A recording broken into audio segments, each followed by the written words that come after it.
Hello, how's everyone doing? I just wanted to, say happy holidays. It's been, I'm having fun, trying to have fun in between in between staying busy and, all of the stuff that goes on for the holidays. Um, so I just wanted to sort of talk about, first of all, my book is almost done. The majority of the copy editing has been completed. It's moving on to the next phase. It's still not done. I'm sure there's going to be work to be done, a little bit more, just to finalize and polish things. But the hard work is done. And so I'm excited about that. I will be doing a Barnes and Noble um, public speaking event to to market my book and to talk about it. Hopefully, do some book signings. I don't know how many book signings are going to come out, but I'm not that popular right now. But I am excited about that. But I didn't want to belabor or extend this video too long, or talk about things that are I didn't want to go on about unnecessary things. I did want to talk a little bit about translanguaging and AI. So in my book, in my first book, The Struggles of Minority English Learners, How Learner Feedback Can Improve English Skills, I talk a little bit about translanguaging, and it on page 15 it talks about pedagogy, everyday social interaction, cross-modal, using physical to help students learn, using art to help students learn, music, whatever it is, and multimodal communication, linguistic landscapes, visual arts, music, and social political discourse.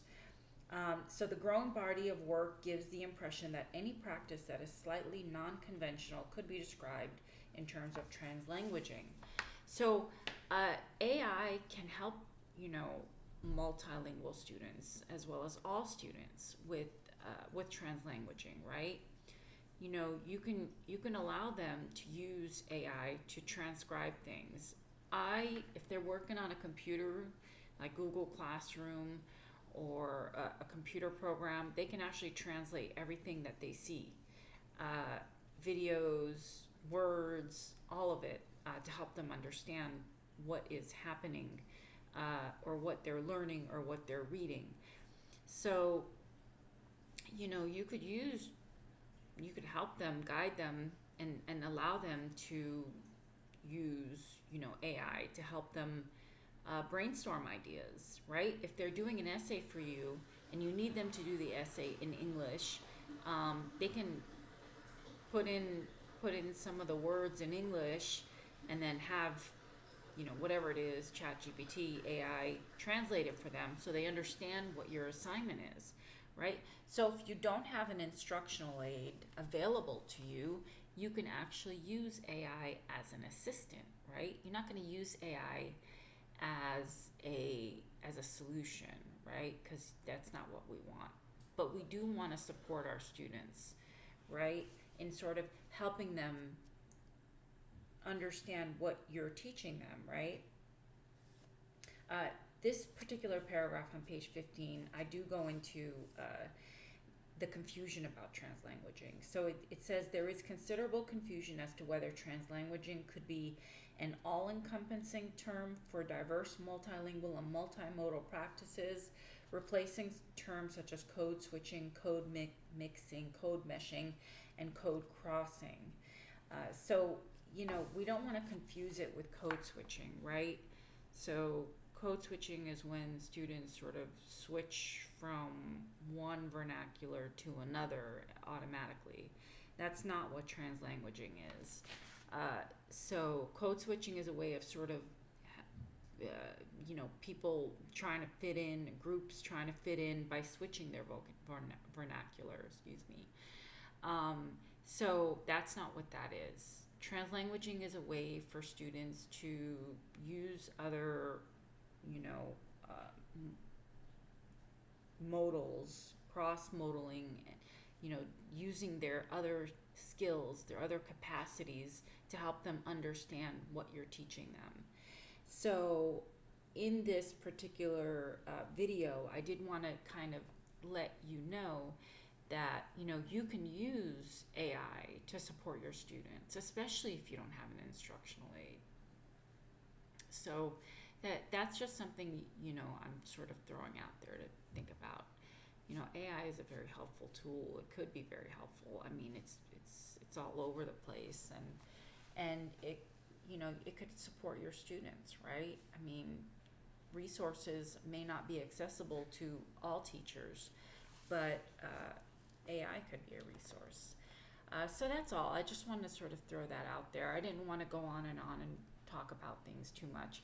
I did also want to add that I am going to be doing interviews eventually once my schedule sort of clears up. I still, I have other personal stuff going on, but once I have space and time to plan out these interviews so that they're effective for everyone and they're helpful for everyone watching, I will go ahead and post those, and I'm excited about that. They will be people that are experts in the field, and so it's a great way to sort of do that. And that's it. I wish you all a very happy holiday season. I know it's a busy time and it is stressful. Boy, is it stressful. And so just, I want you to remember to take the time to smell the roses, slow down, read a book, and, or just go out, go for a walk. Because sometimes that helps, right? It just helps to sort of relax a little bit.